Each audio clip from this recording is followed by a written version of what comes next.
Welcome to this special episode of the Thomas Take Sports Podcast. I'm Ryan Thomas. Thank you so much for tuning in to my 2022 first round NFL mock draft episode. Tonight is the first round of the NFL draft, and of course, I wanted to hop on my podcast and just dive into all things NFL draft. Of course, tonight is one of the bigger nights in the NFL offseason. And for every team that is represented in this mock draft, it's a big night for those teams as well. There are a few precursors to this 2022 first round that I'd like to discuss, like to dive into, like to just give you my take on here on the show.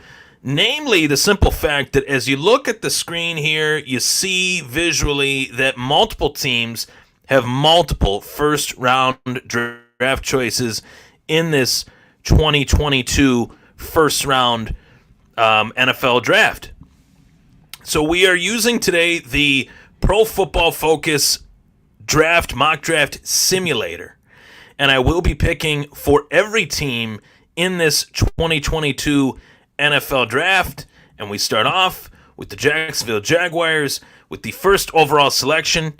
This is a tough pick for Jacksonville because this is a make-or-break moment for the Jacksonville Jaguars. If, in fact, Jacksonville selects Aiden Hutchinson, I think they are getting quite possibly the best player in the draft. If you were to put together a big board, Aiden Hutchinson's name would be atop it, along with a guy by the name of Travon Walker, another defensive end that has risen up draft boards.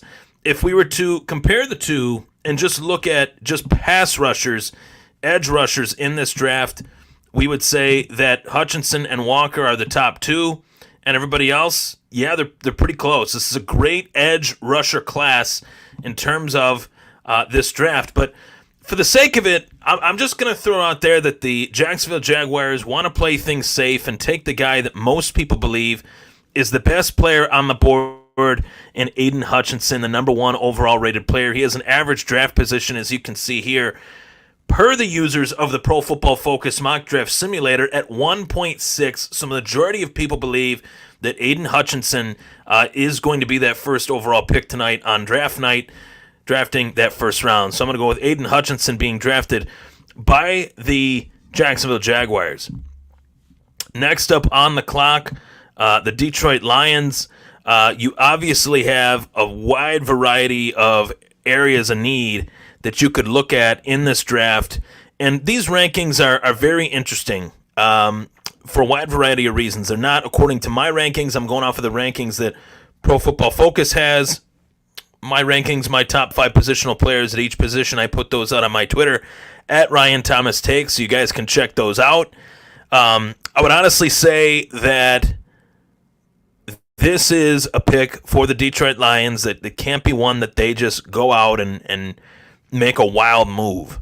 If I'm looking at some of these edge rushers, I'd say Kayvon Thibodeaux is right there as far as an edge rusher that could be that X factor type player, but you look at the needs of the Detroit Lions, the needs per Pro Football Focus, quarterback, linebacker, and defensive back. Now, I'm going to go out on a limb here and just say that one of the more controversial players, maybe polarizing players in this draft is Derek Stingley Jr. out of LSU. Could this be a possibility for the Detroit Lions to take a corner with the second overall pick? Possibly.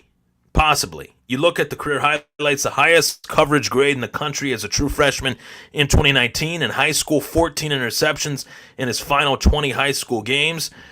The ranking per Pro Football Focus is banking a lot on what Stingley put on the tape a long time ago, based on the fact that he did not play in as many games these last few seasons as he should have, based on injury. So I'm going to go out on a limb here.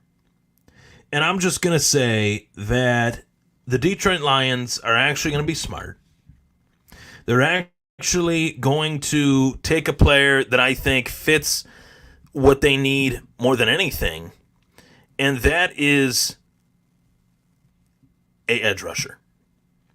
today's day and age, you could say that the edge rusher is a very important position, right? So just for the sake of it, I'm going with Kayvon Thibodeaux as the second overall pick for the Detroit Lions.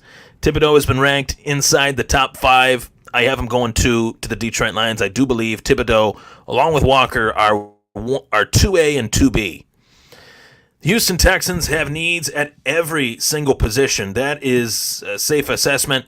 I do believe that this could be the pick where Travon Walker goes. Travon Walker, 6'5", 272 pounds, an elite physical specimen, to say the least, and is a player that I would say one of, if not my favorite player in this draft. But for the reasons I stated with the first 2 picks, I have Walker falling to the Houston Texans with the 3rd overall selection. 3 edge rushers in the first 3 picks of this 2022 first-round NFL draft. The New York Jets with the 4th overall selection. Their needs a wide receiver, a linebacker, a corner. You could really pull your hair debating as to, just based on talent, which corner is better, Ahmad Gardner or Derek Stingley Jr.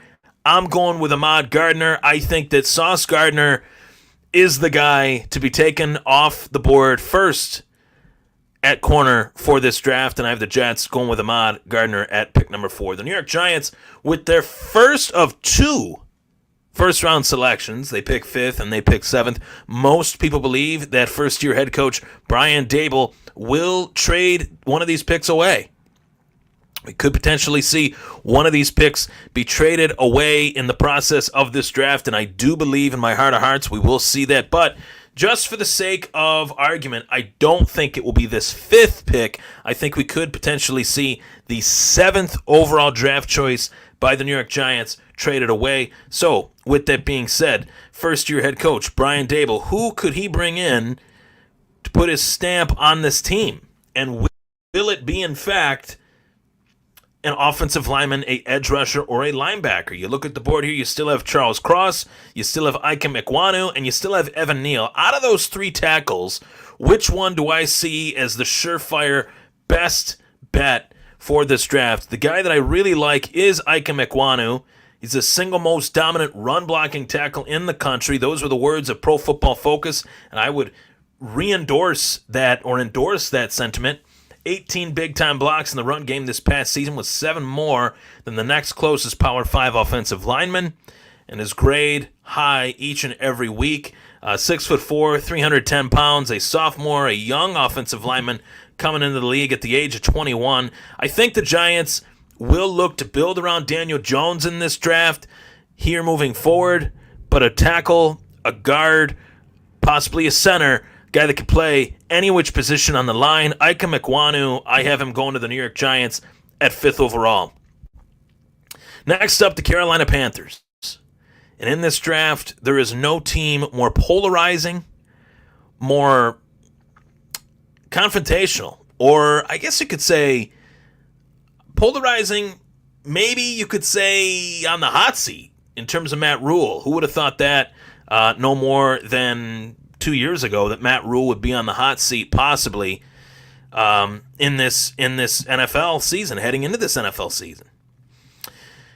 And to be quite honest with you, I understand it, because Matt Rule has not done enough as the head coach of the Carolina Panthers. Simply not done enough. So here I have the Carolina Panthers going with the 6th overall pick. And with the 6th overall pick, I have the Carolina Panthers needing a quarterback and needing a offensive lineman. So, okay, they need one of each: quarterback, offensive lineman, defensive end, you name it. What do they exactly need? Well, let me put it to you this way. They need both. They need all the above, but you can't take both with one pick. Could this be a quarterback here? It could. And the question is, which quarterback could it be? Could it be Malik Willis? Could it be Kenny Pickett? I think the 6th overall pick is way too early for either one of those guys. And I will talk about the quarterbacks throughout the rest of this mock draft once we get to where I do believe they could go. But the Carolina Panthers, I don't think this is the right pick for them to go quarterback this early, as well with who we have still left on the board. Ikem Ekwonu went 5th overall. He's the guy that I see as the top-rated tackle, in this draft. Who is that next guy? Who is the guy that I think could really fill that spot? I'm going to go with Evan Neal going to the Carolina Panthers at 6th overall. They cross that box off. They check that box off, and you have the ability to really protect your quarterback, whoever it may be, with a player like Evan Neal. You have a better chance, I should say, of protecting your quarterback with a player like Evan Neal. 7th overall, we're here already. Almost back-to-back picks here for the Giants. 5th overall, they went in this mock with a man by the name of Ikem Ekwonu. Now they're picking 7th overall. The next position in need, per Pro Football Focus, to cross the position in need box off would be edge rusher and linebacker. But with a offensive-minded head coach coming in, and with the reports that Kadarius Toney could be traded during draft night, and with the reports that Brian Daboll has visited with a lot of offensive playmaking players, I think this could be the moment where the first wide receiver comes off the board, and we could potentially see a player by the name of Jameson Williams, who is my number 1 rated wide receiver in this draft, coming off the board here, 7th overall. The Giants, no matter who their quarterback is, whether it's Daniel Jones or Tyrod Taylor, find themselves a wide receiver that I think is one of the best in college football, maybe the best, had it not been for a wide variety of injuries over the course of the last couple seasons. Derek Stingley still on the board. The injury concerns are there. They're there for a reason, but I do believe the Atlanta Falcons know what they need. In Atlanta, you go to the pick-up player, who do most people believe could be there? Drake London, wideout. Garrett Wilson, wideout. Jameson Williams going with the last pick. Potentially what tends to happen when these players are picked is that it starts a run on that position. You start to see a run on that particular position, wide receiver being the position. I think we could see that. And I think that is a great fit for the Falcons, due in large part to the fact that the Falcons, they have wide receiver questions due to Calvin Ridley being gone, due to Russell Gage being gone, and due to having a new quarterback. And, you look at what type of receiver really checks things off of every box for the Atlanta Falcons in the mold of a Julio Jones or in the mold of a Roddy White. Who are those receivers? Drake London could be the pick here, regardless as to whether Pro Football Focus believes that wide receiver is a need. The analysis says that Drake London is the majority pick. If I were to go with a wide receiver, he would fit in this mold of what you're looking for a wide receiver in today's National Football League. He did break his ankle, Drake London, that is, in the 2021 season, but 6'4", 220 pounds, 88 catches for 1,084 yards and 7 scores.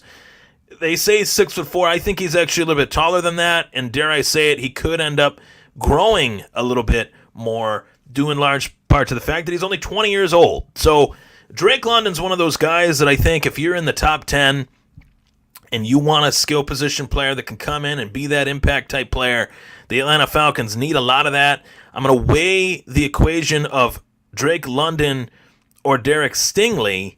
Which position does Atlanta need more? Which position could really help moving forward?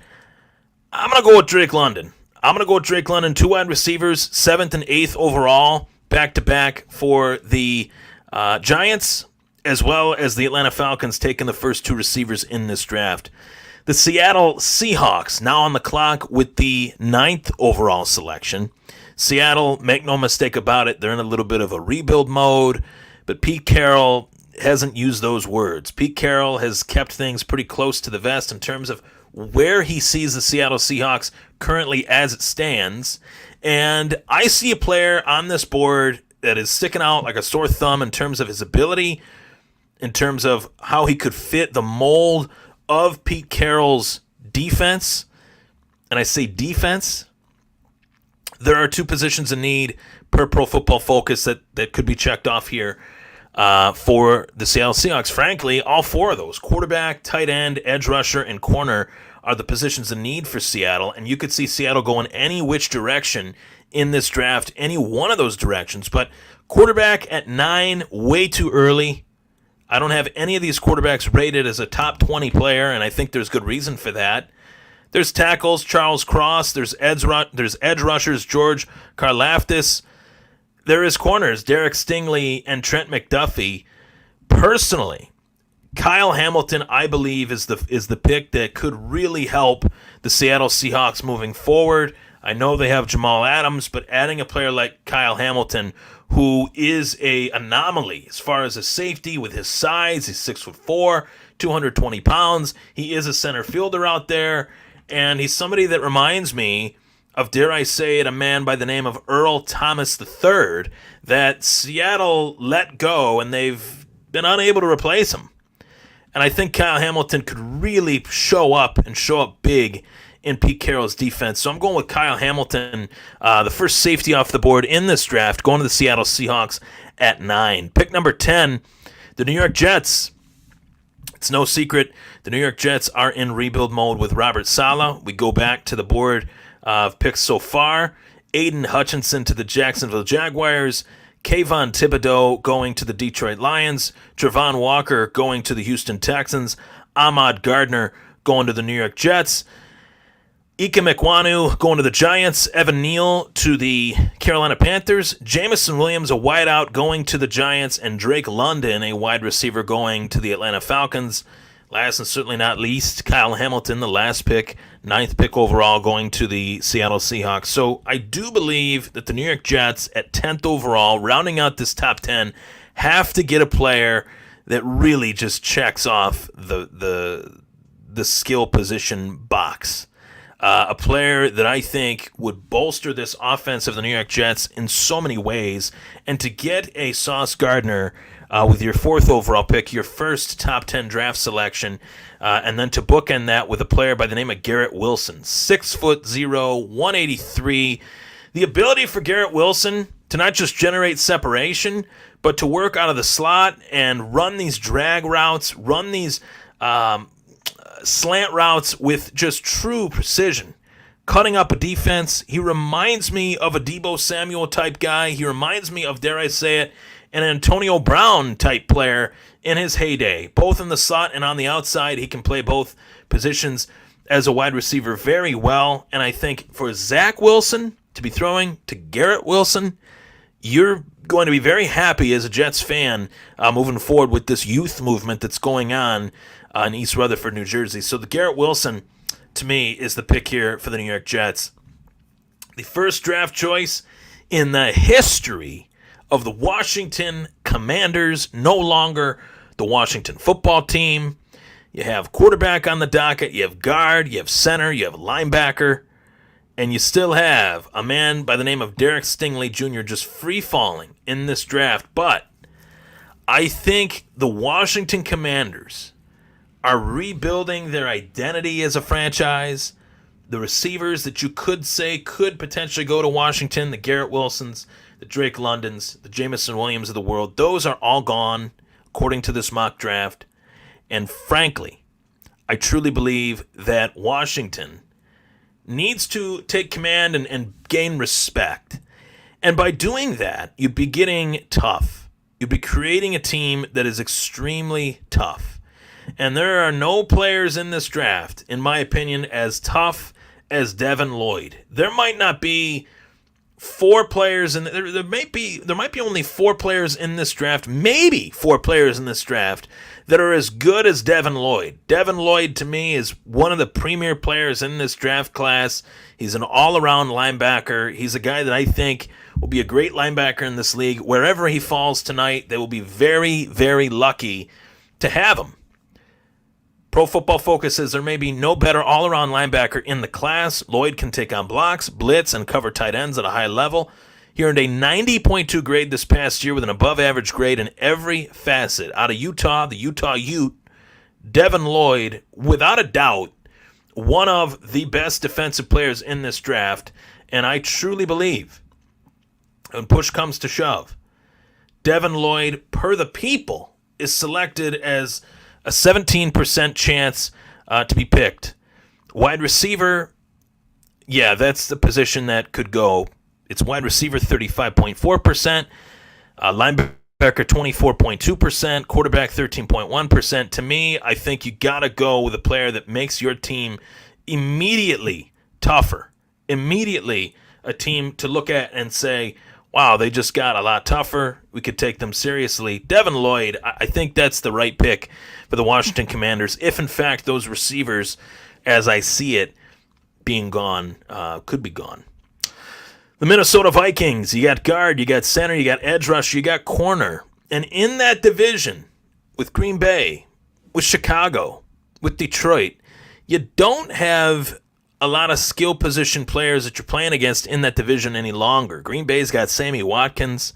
I will say Justin Jefferson is a guy that you have in the division, but he's on your team.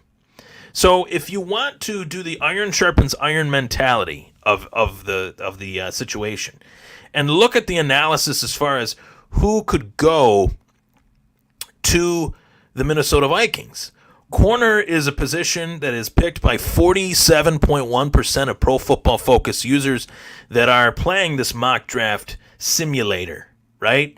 Trent McDuffie is a guy that really jumps out at me as a possibility here, and he jumps out at 47% of the world as a possibility for Minnesota. It'd be hard for me to not pick Trent McDuffie here because I do think him being linked to Minnesota is not just a smokescreen. I think it's legitimate.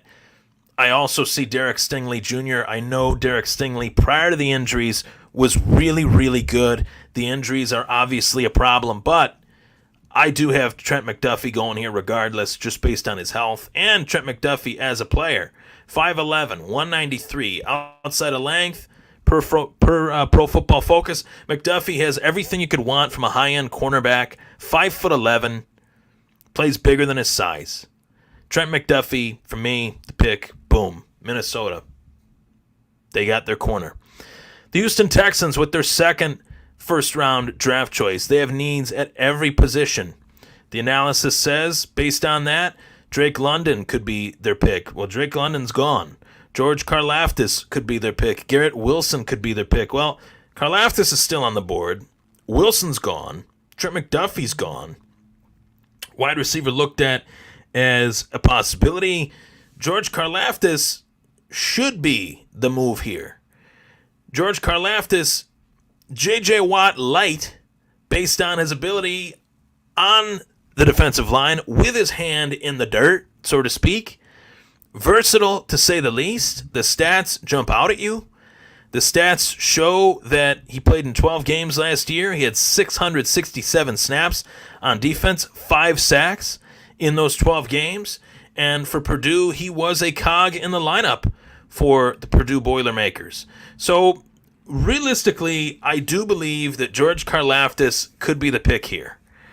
This pick could be traded down. This pick could be traded for, based on Houston trading down. Someone could come up for this pick very easily. This was the pick that the Houston Texans acquired in the Deshaun Watson trade. Are they married to it? We'll find out tonight. But for the sake of just processing this mock draft, one pick to the 32nd pick, we're going to go with George Karlaftis for the Houston Texans. Next up on the clock, the Baltimore Ravens. They need a defensive lineman, and they need a corner. This is potentially where I could see Derek Stingley Jr. falling. Devontae Wyatt is rumored to go here. He is a defensive lineman and a defensive interior tackle, of course. Jordan Davis, George Karlaftis, Trent McDuffie.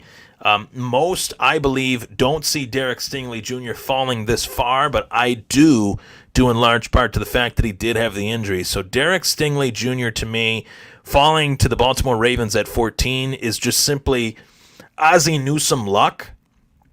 And we could see Derek Stingley going to the Baltimore Ravens with that pick. Next up, the Philadelphia Eagles. They have needs at linebacker. They have needs at defensive back.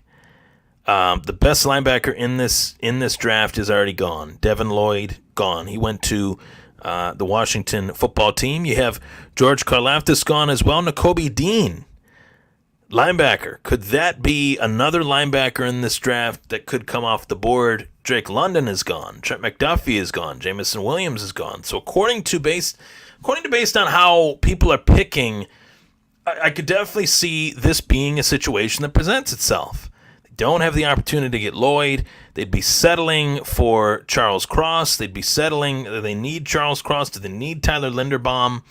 You could go that route to protect one Jalen Hurd. But if you're going based on need, Nakobe Dean is the 5th best player on the board here, one of the top defensive players in this draft, a top 20 player overall, whereas Cross is rated as a top 10 player. Linderbaum, Wyatt, and Raymond listed as top 20 to 25 players.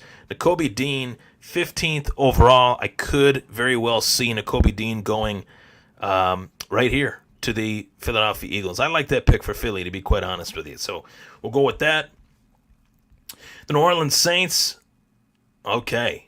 The New Orleans Saints, they could make things very fun in this draft. And I tell you, they did not move up to 16 for just, for lack of a better word, shits and giggles.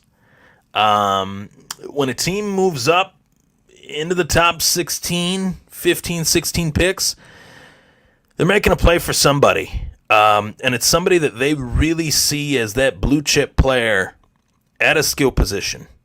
So we can only guess who that could be at this point, of course. And the analysis says it could be Chris Olave, could be Bernard Raymond, could be Trevor Penning. Wide receiver picked 48.5% of the time. Tackle picked 28.2% of the time. And quarterback picked 16.9% of the time.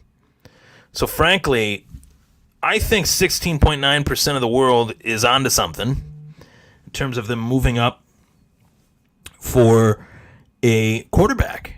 And that is a huge need. I'm not a Jameis Winston guy. I don't think he's it.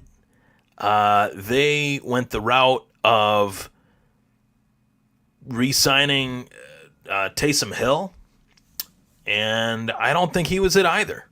And you still do have Malik Willis on the board here. Malik Willis, quarterback out of Liberty, an electric playmaker. He's been rated as the number one quarterback in this draft. You go back to the E.J. Manuel year in 2013, where E.J. Manuel was listed as a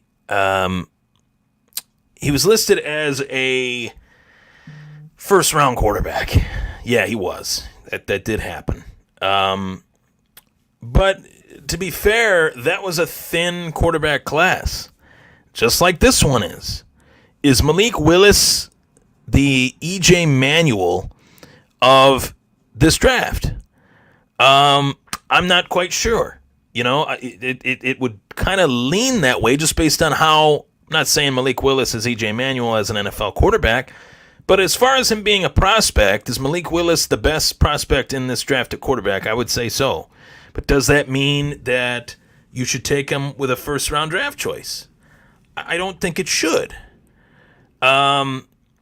Ryan Cahill chimes in. He says, thoughts on the Jets taking Sauce at 4, then trading 10 and more to San Francisco for Deebo Samuel.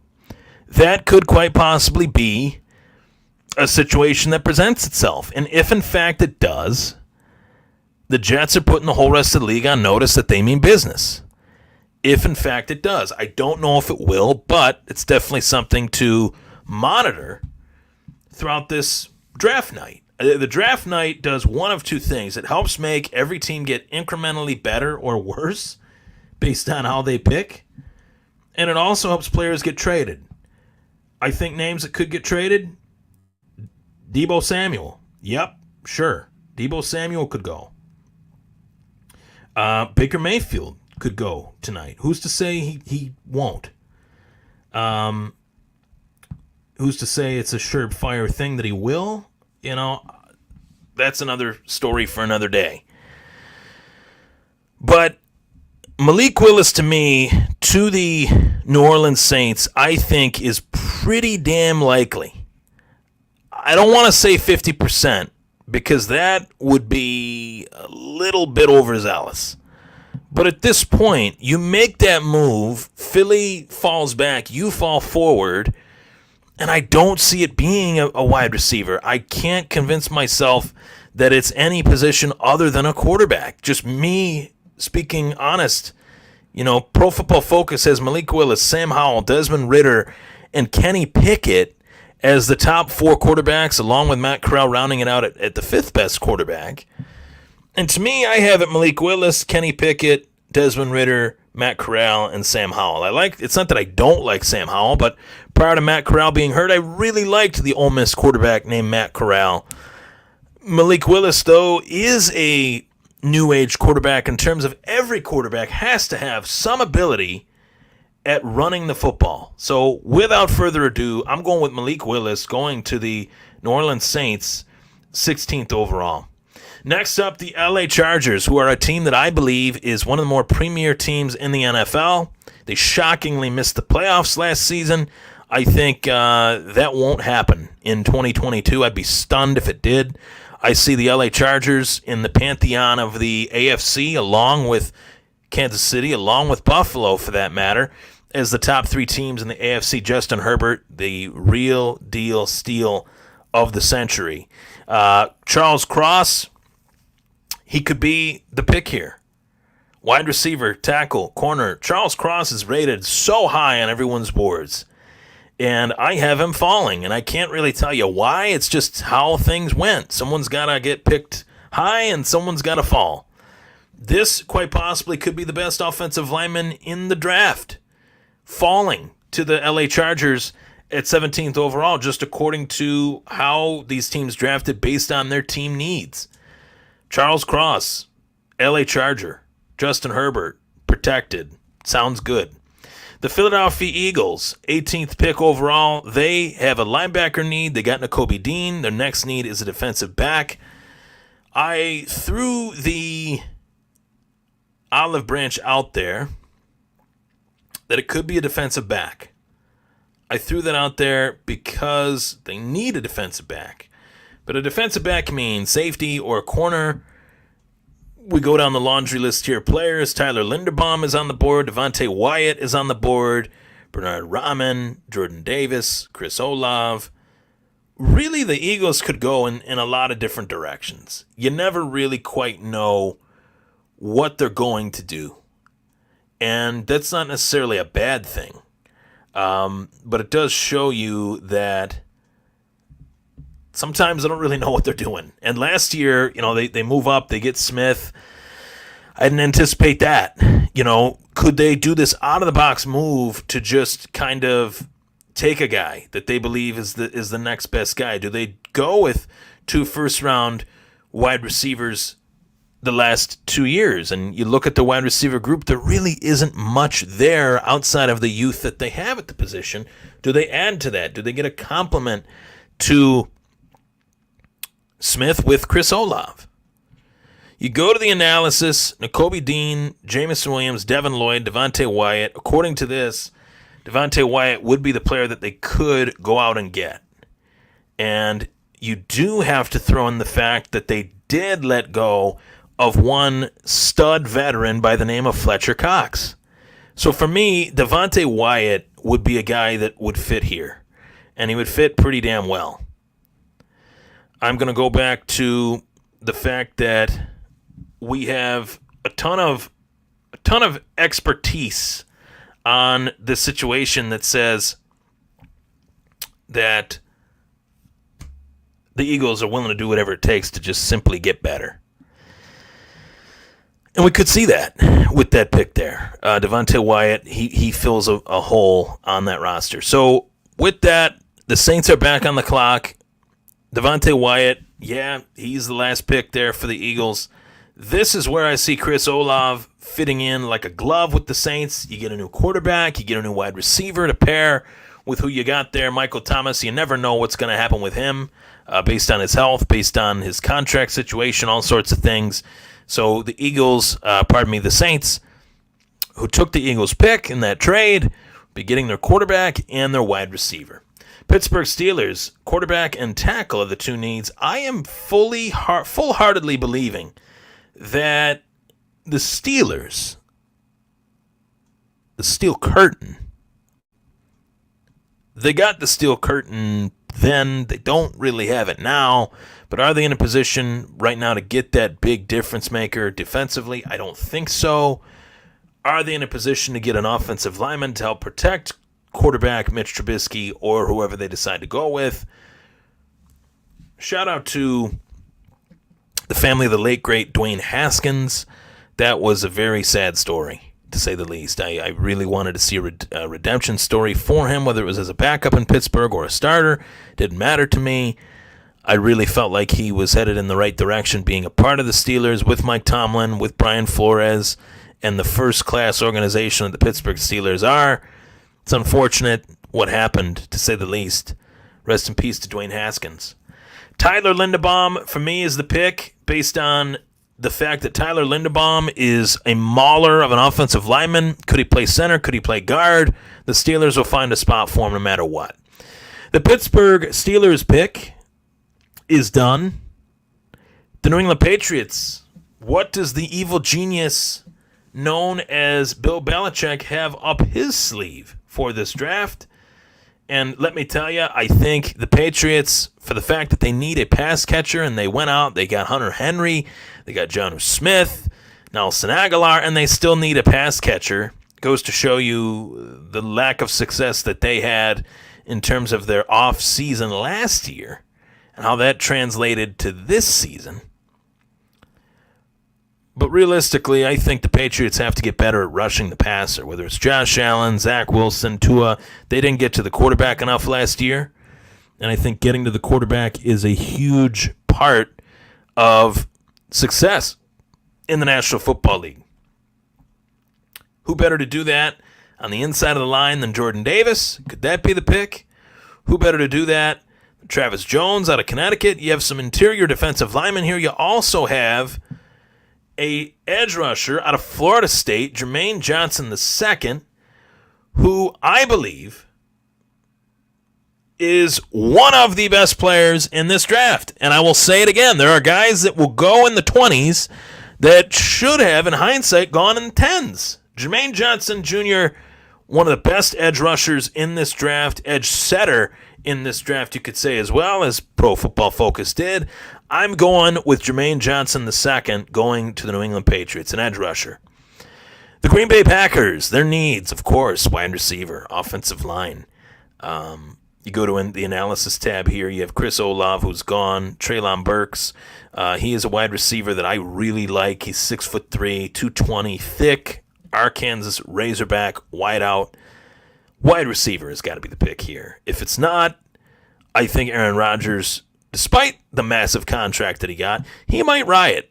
He might start a riot. Wherever his house is, there might be, some sort of situation, shall we say, in the street if Aaron Rodgers does not get the wide receiver that he wants.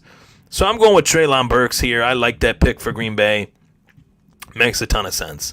Big body. Marquez Valdes-Scantling is gone. Treylon Burks is in. I think Valdes-Scantling was actually very underrated. We talk about how great Devontae Adams was. Valdes-Scantling did his thing when given the opportunity in Green Bay, and they replaced his size with Treylon Burks. The Arizona Cardinals, they need guard, they need center, they need defensive lineman help, in particular the D-tackle position and corner.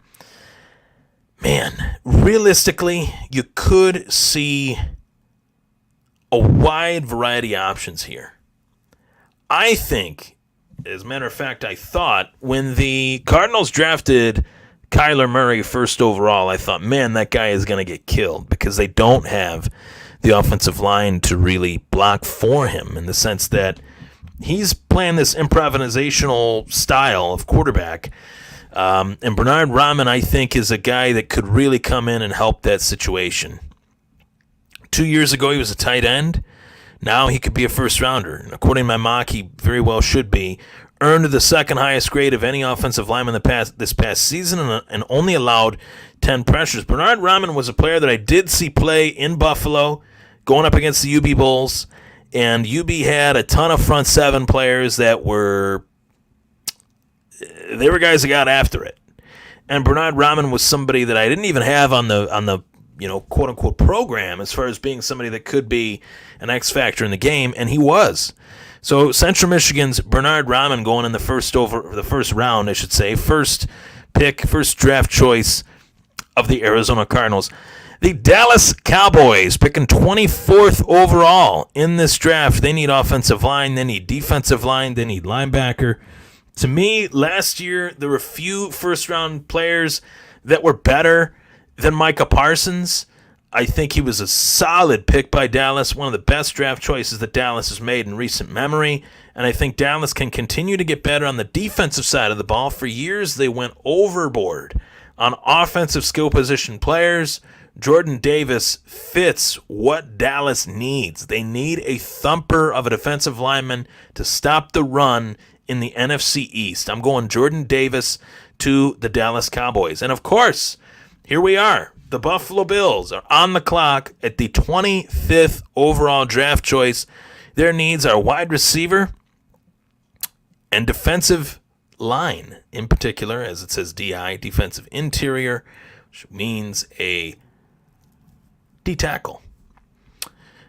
So the analysis says that Andrew Booth Jr. is the guy. And I've looked at corners specifically. I've talked about corner. Andrew Booth could be the guy. Kaiir Elam could be the guy. There are a lot of really good corners left here. You go to corner in this situation, and you say Andrew Booth, you say Kaiir Elam, you say Jalen Pitre. Kaiir Elam, Pitre, as well as Booth are all possibilities here. They're all possibilities here with this pick. But to me, I do take a huge credence into the fact that this guy played against top-level competition. And I think that would be Andrew Booth. Andrew Booth has been mocked to a lot of people in this, to the Bills and a lot of their drafts, in these mock drafts. The reason for that being, he is big in terms of his size in comparison to some of the other guys, and he played against top-level competition, which does, to me, matter. It always matters. And the impending status as to whether or not Trey White will be coming back at 100% or when he'll be coming back is something that I think every Bills fan should be a little bit concerned. I think maybe October, November is when we could see him back at the latest. Could see him back in late September. But what version of Trey White will we be getting? And we're playing against Tyreek Hill twice a year in the AFC East, being that Hill went from the Chiefs to now the Dolphins. So for me, I think Andrew Booth Jr. is a safe pick here for the Buffalo Bills. The Tennessee Titans go with Sky Moore, who goes off the board to help Tennessee at the wide receiver position. I have Zion Johnson going to the Tampa Bay Buccaneers. And now we're back to the Green Bay Packers. I think Green Bay has to get a little bit smarter in terms of protecting their investment, which would be Tyler Smith, a tackle out of Tulsa. The Kansas City Chiefs, back-to-back, picking 29 and 30.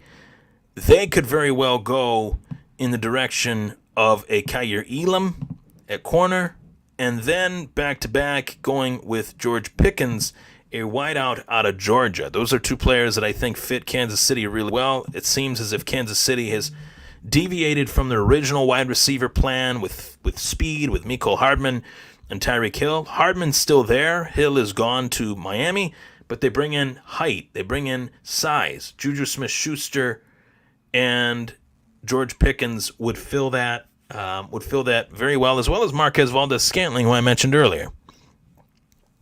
The AFC champions, the Cincinnati Bengals, going guard or center in this draft. If the Bengals take anything other than an offensive lineman in this pick, it would have to be just a verbal beatdown from the Cincinnati media, because Joe Burrow got hit and hit often by everybody last year. Trevor Penning is the pick for me, and 32nd overall, the Detroit Lions have the pick that they got in the Jared Goff trade. 32nd overall, Detroit gets a player that I think is the second best quarterback in this draft. And you see two quarterbacks go in the first round, which most people are wondering whether that will happen. Kenny Pickett is a guy that I really like, but I do believe it could be another player. It could be Sam Howell, could be Desmond Ridder, which seems like Ridder has just really risen up draft boards these last few years. Two-way quarterback, guy that can throw, a guy that can run. I would say he's very similar in terms of a small school guy to Josh Allen, a small school guy to Trey Lance. We've seen these big, strong-armed quarterbacks going in the first round that we didn't anticipate going in the first round, or let alone in the top 10 like Allen did. To me, I feel, based on big game experience, based on playing in big moments, I'm going to go with Kenny Pickett as the 32nd draft choice by the Detroit Lions. They get the quarterback to bookend the first round. So there you have it. I am going to download this image. I'm going to upload it. This is my first round 2022 NFL mock draft based on team need. This does not include any trades. You see the screen: Aiden Hutchinson, Kayvon Thibodeau, Travon Walker, 3 defensive ends going 1, 2, 3. Ahmad Gardner, 4th overall as a corner. Ike Mekwanu, tackle. Evan Neal, tackle. Jameson Williams, Drake London. 3 wide receivers going in the bridge of 7 to 10th overall. Devin Lloyd going to the Commanders. And right here we got Andrew Booth going to the Buffalo Bills at 25 overall. So, with all that being said, I hope you guys greatly enjoyed my mock draft. This was fun. I feel tonight could be a night where we see a lot of movement in terms of trades, in terms of players being projected to be picked in this window of 10 to 15, and they go 10 to 1. Or players are projected to go 15 to 20, and they go 20 to 25. There's going to be some mix matching all around in terms of mixing and matching, trying to make trades happen, because this draft isn't a deep draft, a known deep draft, but what it is it provides value at certain particular positions based on team needs. So I'm Ryan Thomas. Thanks so much for tuning in to the 2022 first round mock draft episode of the Thomas Take Sports Podcast. Follow me for more on Twitter at Ryan Thomas Take, as well as the Buffalo Fanbase Podcast Network, Facebook, Thomas Take Sports Podcast, and YouTube, the Thomas Take Sports Podcast. It's draft night, folks. Buckle up.